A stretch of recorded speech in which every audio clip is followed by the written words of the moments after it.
Welcome students. मैं doctor Smita Sharma और मैं आपको बीएससी पार्ट सेकंड का पेपर सेकंड पढ़ा रही हूँ और जिसके हम यूनिट फोर्थ पढ़ रहे हैं। यूनिट फोर्थ का हम जो चैप्टर अभी पढ़ रहे हैं उसका नाम है माध्यम में तरंगे, वेव्स इन मीडियम। तो इसके अंदर हम इससे पहले वाले लेक्चर में एनर्जी के बारे में पढ़ चुके थे और एनर्जी फ्लक्स के बारे में हमने डिफाइन किया था और लास्ट में हमने ऊर्जा प्रवाह एनर्जी फ्लक्स जो है उसकी डेफिनेशन हमने पढ़ी थी। आज हम इंटेंसिटी ऑफ वेव से स्टार्ट करेंगे और फिर जो अप्रगामी तरंगे होती है यानी स्टेशनरी वेव्स होती है उसमें एनर्जी फ्लो किस प्रकार से होता है और उसका क्या बिहेवियर रहता है वो उसके बारे में हम अध्ययन करेंगे।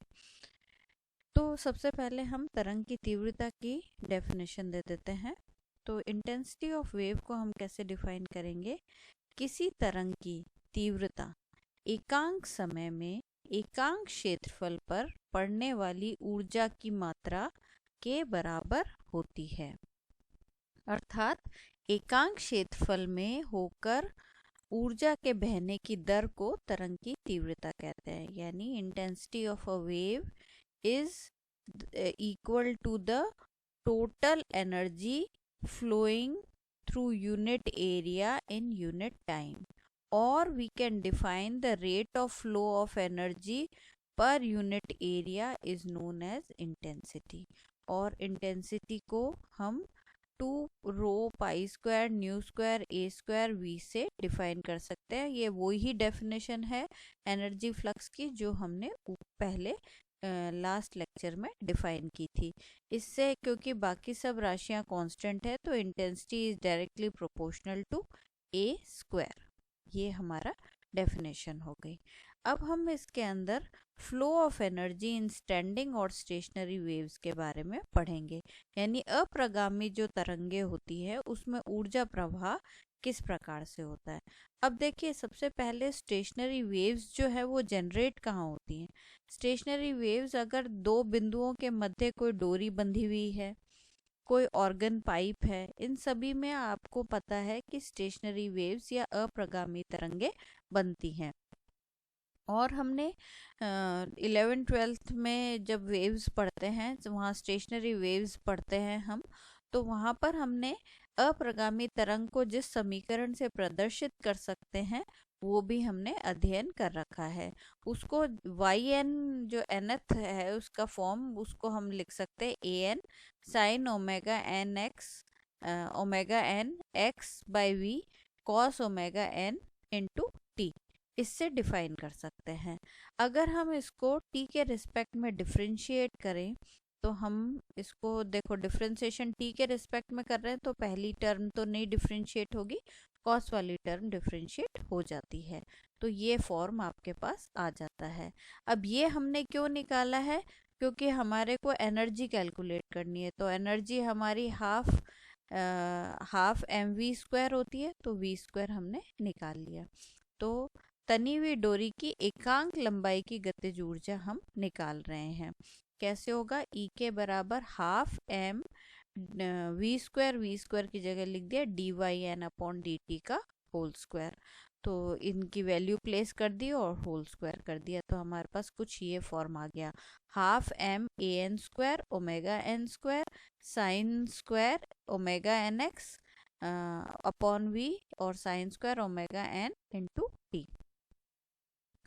अब हमारे को मालूम है जो निकाय की कुल ऊर्जा का जो मान होता है वो हमने पढ़ा था कि वो अधिकतम गतिज ऊर्जा के बराबर होता है। तो अगर हम इसका अधिकतम मान निकालें तो हम कुल ऊर्जा निकाल सकते हैं। तो अधिकतम मान क्या होगा? अधिकतम मान जहाँ पर ये मान हमारा साइन का मान अधिकतम हो जाए यानी 1 हो जाए, तो 1 हो जाएगा तो हमारी टोटल एनर्जी या अधिकतम गतिज ऊर्जा कितनी हो जाएगी? ई के बराबर मैक्सिमम बराबर, ये मैक्सिमम लिख लीजिए इसको, है ना, ये मैक्स है k m, half m a n square omega n square sine square omega n x upon we.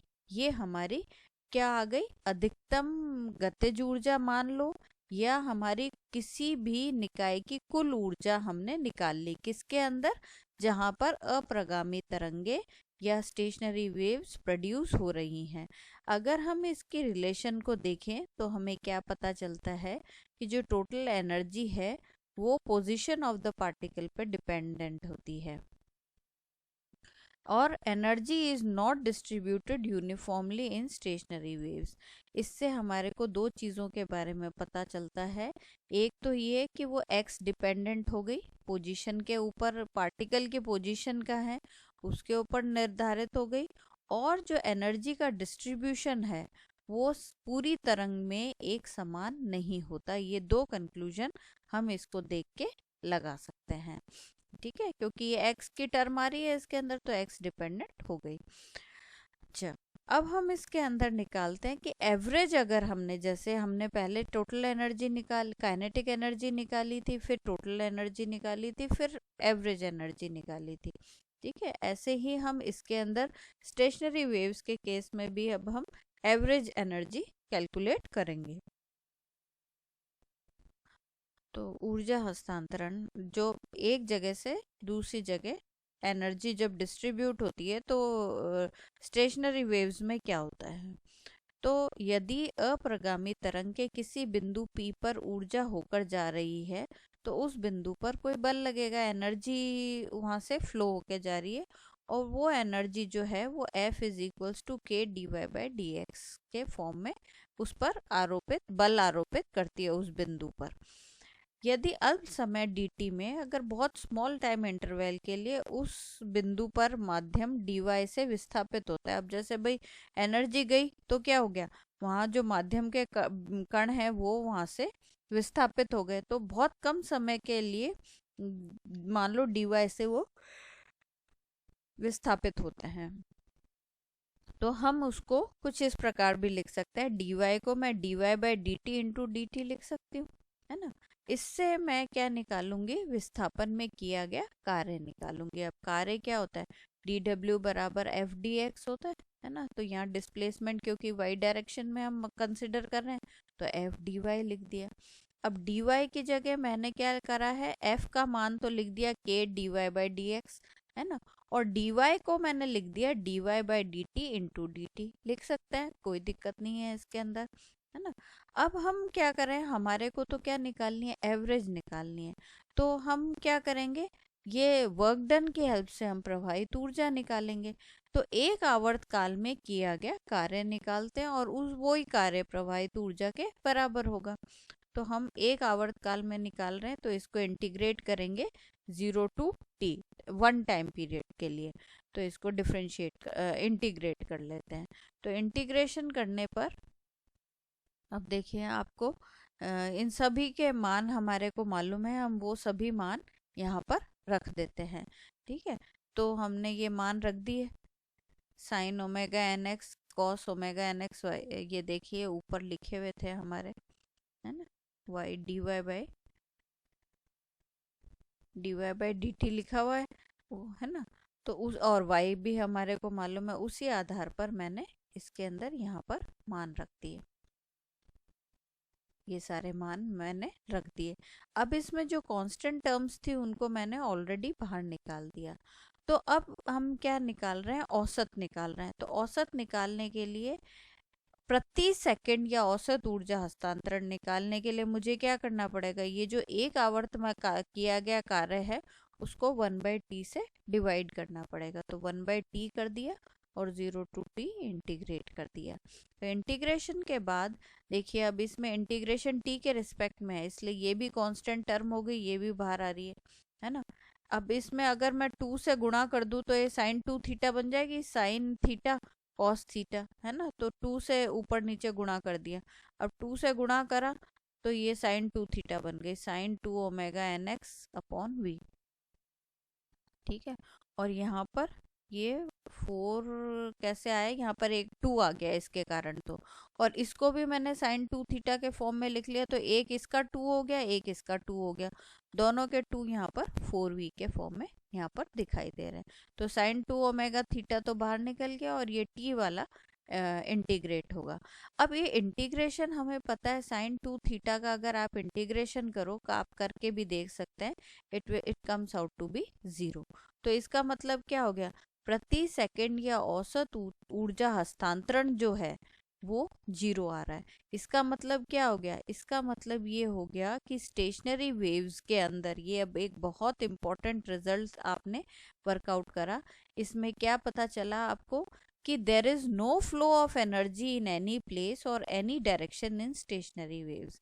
इसका मतलब ये हुआ कि अप्रगामी तरंग में ऊर्जा जो है एक जगह से दूसरी जगह या किसी दिशा में भी फ्लो ऑफ एनर्जी को प्रदर्शित नहीं करती, उसमें केवल एनर्जी रीडिस्ट्रीब्यूशन होता है। Flow of energy is absent in stationary waves, यानी इसीलिए इनको स्टेशनरी वेव्स कहते हैं। इसमें एनर्जी जो है वो एक जगह से रीडिस्ट्रीब्यूट तो हो जाती है, लेकिन फ्लो ऑफ एनर्जी, इसमें ऊर्जा का प्रवाह नहीं होता। तो ये चीज़ हमने एक और अध्ययन कर लिया। अब हम एक और चीज़ करेंगे, वेव्स से ही संबंधित है, वो है हमारी फेज वेलोसिटी और ग्रुप वेलोसिटी। इसको हम कहेंगे कला वेग और समूह वेग। तो कला वेग क्या होता है पहले ये समझते हैं। तो अब आपने कोई एक प्रगामी तरंग ले ली, प्लेन प्रोग्रेसिव वेव ले ली जो किसी दिशा में चल रही है। अगर हम कोई प्लेन प्रोग्रेसिव वेव लेते हैं जो कि 3 डायमेंशनल फॉर्म में अगर हम लिखें तो हम उसको ऐसे लिख सकते हैं, y is equals to a sin omega t minus k dot r, है ना। अगर हमारी x डायरेक्शन में होती है तो इसको k इंटू एक्स लिख लेते हैं। तो ये मैंने 3 डायमेंशन को एनी डायरेक्शन ले लिया तो k डॉट r आ गया। यहाँ पर ओमेगा जो है वो आपकी कोणीय आवृत्ति हो गई, एंगुलर फ्रीक्वेंसी हो गई, जिसको हम 2 पाई न्यू से रिप्रेजेंट कर सकते हैं। और k जो है वो आपका संचरण नियतांक है जो कि 2 पाई बाय लैम्डा से डिफाइंड होता है, इसको प्रोपोगेशन कांस्टेंट कहते हैं। तो अगर हम एक विमीय तरंग का समीकरण ले तो जैसे मैंने पहले भी कहा था कि अगर हम 1 डायमेंशनल लेते हैं और वो डायमेंशन अगर हम x माने तो y is equals to a sine omega t minus k x हो जाएगा। अच्छा, अब हम जब तरंग एक दिशा में गति करती है तो हमें पता है कण के जो माध्यम के जो कण है वो माध्य स्थिति के इर्द गिर्द कंपन करते हैं, और गति करते हुए कण का जो वेग होता है उसे कण का वेग कहते हैं। जैसे ये हमने पहले डिफाइन करा हुआ है, उसको हम पार्टिकल वेलोसिटी कहते हैं और इसे dy बाई डी टी नाम दिया जाता है, यानी v जो होता है वो हमारा dy बाई डी टी होता है और ये कण वेग है। अच्छा, अब तरंग गति में माध्यम के कण तो गति करते हैं, साथ ही साथ जो एक विक्षोभ भी माध्यम में एक निश्चित वेग से गुजरता है, यानी जो डिस्टरबेंस है, एनर्जी को लेकर जाने वाला जो डिस्टरबेंस है वो भी मीडियम के अंदर एक डेफिनेट वेलोसिटी से पास होता है। और ये विक्षोभ माध्यम में जिस वेग से चलता है उसे कला वेग या तरंग वेग कहते हैं, यानी the velocity by which a disturbance flows in the medium is called phase velocity और wave velocity। और इसकी जो डेफिनेशन होती है वो बहुत ही सिंपल है, वो ये जो है फेज वेलोसिटी ओमेगा और के दोनों पे डिपेंडेंट होती है। तो इसका जो रिलेशन है वो क्या होता है, दिस इज सिंपली वीपी, हम फेज वेलोसिटी के लिए वीपी लिख देते हैं इसको, और it is ratio of omega upon के, इन दोनों का अनुपात होता है, ओमेगा और के का अनुपात होता है ये। किसी समतल आवर्त तरंग का संचरण वेग नियत कला के तल के वेग का होता है और इसी कारण से इसे कला वेग भी कहते हैं। तो इसके अंदर क्या हुआ, velocity of a plane of constant phase और वेलोसिटी ऑफ वेव फ्रंट, इसको हम फेज वेलोसिटी कहते हैं। यानी एक्चुअल में क्या होता है, कोई एक आपका एक प्लेन है ना, कोई एक प्लेन आपने कंसिडर करा तो वो प्लेन जो है उसका एक फेज कांस्टेंट है। आप उसका मतलब आपने एक प्लेन क्रिएट करा है, किन लोकस पॉइंट्स का लोकस है वो जिनका फेज सेम है, कांस्टेंट है, तो उन सारों को हमने ज्वाइन कर लिया और उससे हमारा एक प्लेन बन गया। तो वो प्लेन जो होता है वो एक वेव फ्रंट कहलाता है। ठीक है, जैसे अगर हम कोई वेव है यूं ऐसे ऐसे जा रही है, ठीक है, दूसरी वेव है वो इस तरीके से जा रही है, तो हम क्या करते हैं, जो सेम फेज वाले पॉइंट्स हैं हम उनको ज्वाइन करते हैं। तो सेम फेज वाले पॉइंट्स को जब हम ज्वाइन करते हैं तो हमारी कुछ इस तरीके की वेव फ्रंट्स बन जाती हैं। ठीक है, इस तरीके के आपने फिगर देखे होंगे, है ना। तो ये जो वेव फ्रंट है, ये वेव फ्रंट जिस वेलोसिटी से चलती हैं, क्योंकि ये वेव फ्रंट जो होती है उस पर हर एक बिंदु का एक कांस्टेंट फेज होता है, एक नियत कला होती है। तो ये जिस वेलोसिटी से चलती है उसको हम फेज वेलोसिटी कहते हैं। अच्छा, अब किसी भी वेव फ्रंट के लिए अगर हम समीकरण, इस वाली समीकरण को देखें जो ऊपर है आपकी, ये वाली जो समीकरण है, उसके लिए क्या होगा, ये जो फेज है इट विल बी कांस्टेंट। तो omega t minus k x is equals to constant. अब अगर हम दोनों तरफ डिफ्रेंशिएट करें then it comes out to be omega d t minus k d x बराबर 0, है ना। और इससे हम d x by d t निकालें तो वो ओमेगा अपॉन के आती है और वो ही हमारी फेज वेलोसिटी होती है। इस प्रकार से ये डेफिनेशन आपकी आई है। ठीक है, इस प्रकार से ये डेफिनेशन आ गई आपकी। अच्छा, अब इस प्रकार एक अकेली तरंग की कला जिस वेग से चलती है, कला वेग कहलाती है। ठीक है, तो इसी प्रकार से जो एक सिंगल वेव है उसकी जो फेज है वो जिस वेलोसिटी से चलती है उसको फेज वेलोसिटी कहते हैं। और एक बड़ी संख्या में आवर्त तरंगों द्वारा बने तरंग पैकेट के वेग को समूह वेग कहते हैं। अब इसके अंदर क्या होता है, अब हमें भी मालूम है कि कोई एक सिंगल वेव प्रोपगेट नहीं करती, हमेशा there are number of waves moving in a group. तो अगर हमारी कोई एक बहुत सारी कोई सिंपल हार्मोनिक वेव्स चल रही हैं और बहुत लार्ज संख्या में चल रही हैं, एक साथ चल रही हैं, तो एक वो पैकेट फॉर्मेशन करती है जिसको हम वेव पैकेट कहते हैं या तरंग पैकेट कहते हैं। और वो जिस वेलोसिटी से चलती है उसको हम समूह वेग कहते हैं, ग्रुप वेलोसिटी। या यूं इसको हम डेफिनेशन दे सकते हैं, तो velocity, group velocity is defined as the velocity of the wave packet formed by a group of harmonic waves। बहुत सारी हार्मोनिक वेव्स का एक ग्रुप बन जाता है और जिसको हम वेव पैकेट कहते हैं, और वो वेव पैकेट जिस वेलोसिटी से चलता है उसको हम ग्रुप वेलोसिटी कहते हैं। और इसका जो वैल्यू है, उसका जिसका फॉर्मूला जो है वो डी ओमेगा अपॉन डी के से डिफाइंड होता है। अब ये तरंग पैकेट बन कैसे जाता है ये हम देख लेते हैं। तो हम इसके लिए क्या करते हैं, वैसे तो हम एक बहुत सारी, क्योंकि एक्चुअल में तो प्रैक्टिकली तो बहुत सारी वेव्स आपस में इंटरफेयर करती हैं, लेकिन हम समझ सरलता के लिए दो वेव्स को कंसिडर करके समझने का प्रयास करेंगे। मान लो हम क्या कर रहे हैं, हम तरंग पैकेट बना रहे हैं, और तरंग पैकेट हमारा क्या है, तरंग पैकेट बनाना चाह रहे हैं हम। तो इसके लिए हम क्या करते हैं कि एक हमने प्रोग्रेसिव वेव्स का एक ग्रुप ले लिया, और उनकी जो आवृत्तियां हैं उनमें बहुत कम अंतर है, जैसे आवृत्तियां ओमेगा से लेकर ओमेगा प्लस डेल्टा ओमेगा के बीच में लाई कर रही हैं।